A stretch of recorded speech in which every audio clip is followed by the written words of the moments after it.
Hello, my name is David Tran. I am a third year aerospace student, and this is my digital sampling lab for AE 2610.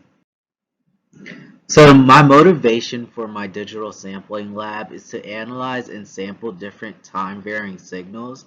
I needed to comprehend the shape of a wave, the frequency, and any static or distortion that may occur on a wave.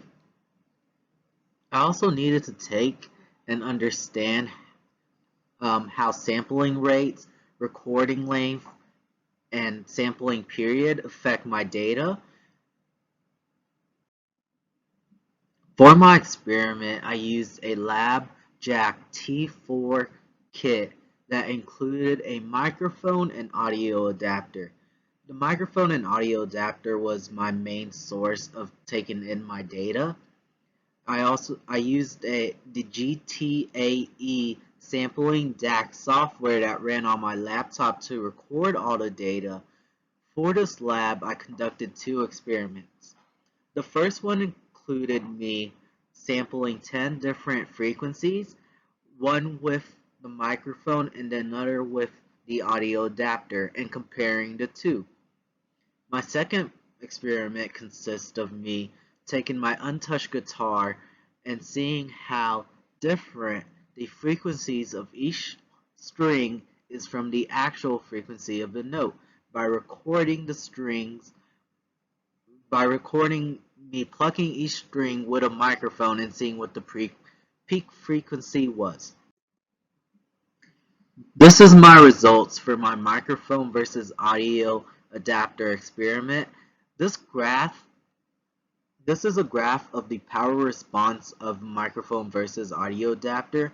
With the data points being under 1, you can tell that the microphone had a lower power response than the audio adapter.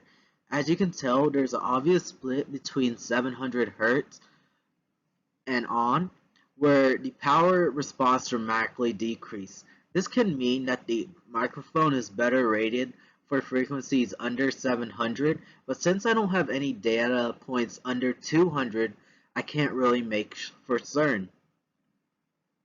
There is also an outlier on the graph at 300 Hz, but the rest of the data seems pretty consistent with points under 700 being around the 3.5 range, and data's points after 700 being closer to 0.5. This is my results for stringing my guitar. I haven't touched my guitar in 3 years, and I expected the difference in frequencies to be like a huge amount. As you can tell, the frequencies of my guitar is consistently under the tuned guitar. This does make sense, as over time the strings do loosen up, and playing the overall sounds of each string does make it sound less high-pitched, which the frequency of a note, uh, as it increases, it's more high-pitched. There is also a trend as the frequency of a note increases, the difference of the untuned and tuned uh, gets greater. So this can be seen from the graph, as you can see the trend line has a positive slope. The shocking factor is that the difference between the two frequencies never surpasses 10 Hz, as I originally thought it would be somewhere around 20 Hz, since I haven't touched this guitar in forever. The overall conclusion of this lab from my two experiments were that the microphone picks up audio inputs with the same accuracy as a audio adapter, but with different power intensity. I would assume for future experiment that the microphone needs a greater volume than the audio adapter. If I were to use the same microphone, I would try to use it, or I would try to test it with lower frequencies to see if truly range under 700 is what the microphone is rated for, as it seems that the microphone picks up signals input at greater intensity at lower frequency.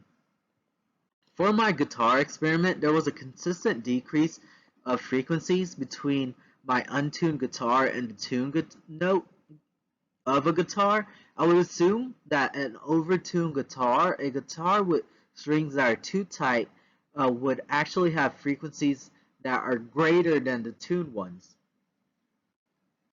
I also noticed that the closer in tuned a guitar is, the closer the frequency would be to between the two.